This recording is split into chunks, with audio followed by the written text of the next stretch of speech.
कर्जमाफी नको, शेतीमालाला भाव द्या, शेतकऱ्यांची मागणी। नुकत्याच पार पडलेल्या विधानसभा निवडणुकीत देवेंद्र फडणवीस यांनी सरकार आल्यानंतर कर्जमाफी करू असं आश्वासन दिलं होतं। मात्र सरकार येऊन आता महिने उलटले, मात्र अद्याप कर्जमाफी झाली नाही। एवढ्यात उपमुख्यमंत्री अजित पवार यांनी विविध योजनांचा खर्च आणि सरकारवरील कर्जाचा बोजाकडे बोट दाखवत आता शेतकऱ्यांची कर्जमाफी शक्य नसल्याचे सांगितले। सरकारने कर्जमाफीवरून हात झटकल्याने देवेंद्र फडणवीस, एकनाथ शिंदे, अजित पवारांवर शेतकरी चांगले संतापले आहेत।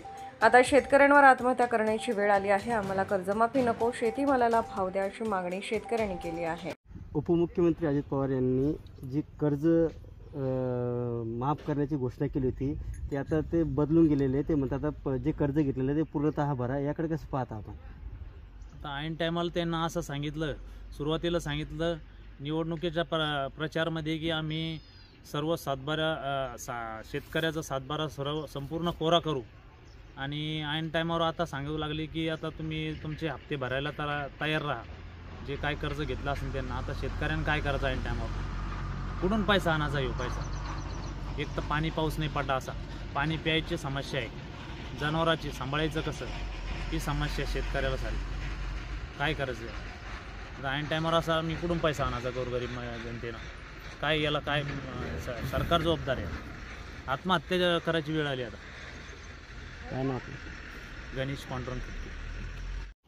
काय सांगाल? उपमुख्यमंत्री अजित पवार म्हणाले की जे कर्ज घेतलेलं आहे ते पूर्ण भरावं लागेल आणि ते लवकर भरा अशी तंबीसुद्धा त्यांनी दिलेली आहे।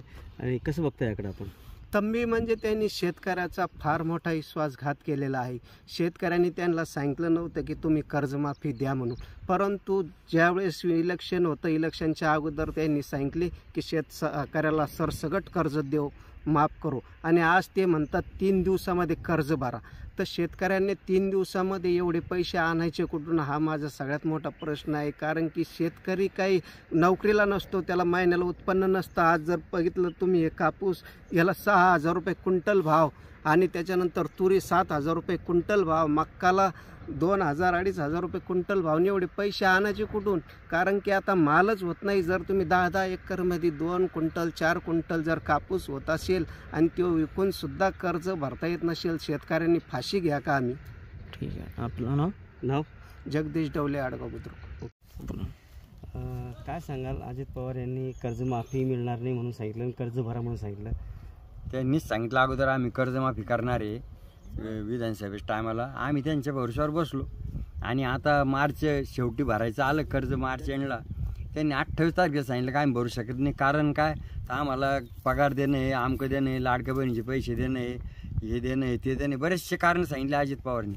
मग मला सांगा, त्यांना इकडं आम्हाला पैसे द्यायला नव्हते, आणि यांना खासदार आमदाराला जे 1 लाखाचे 1,25% वाढ ही कोणत्या बेसवर आहे? याला लोकशाही म्हणता का? हे लोक जसं यांच्या मनाला येईल तसं करता, यांना काही पक्षपेक्षा काही राहिले नाही, आणि यांना विरोधही राहिला नाही। हे जसे बी लोक हुकुमशाहीच्यापेक्षाही जास्त लोक वापरायला लागले, याच्यामुळं शेतकऱ्यांची फार दैन चालली, शेतकऱ्याचे हाल चालले। मला म्हणते यांच्याकडं आम्ही भीक मागत नाही, या आम्हाला भीक देऊ नका, तुमची योजना नको, तुमची सबसिडी नको, आमच्या उत्पादनाला हमी भाव द्या आणि कायदेशीर द्या, उत्पादन खर्चावर आधारित भाव द्या, तुमचं आम्हाला काहीच नको, तुमचा 1 रुपया नको आम्हाला। भिकारी बनवल्यासारखं केलं।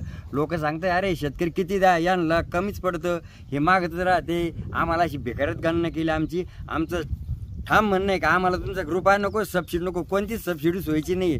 ते 2-2 वर्ष झाले अजून कोट्याचे अनुदान नाही, आमचे ठिबकचे अनुदान नाही, आम्हाला नकोच ते। आमच्या फक्त उत्पादन खर्चावर आधारित भाव द्या, एकमेव मागणी आमची। स्वामीनाथन समिती कोणी नेमली?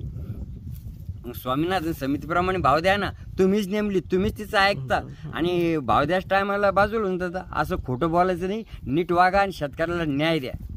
विश्वंभर हाके, आडगाव बुजुर्ग, माझी सोसायटी चेअरमन। लोकनायक न्यूज।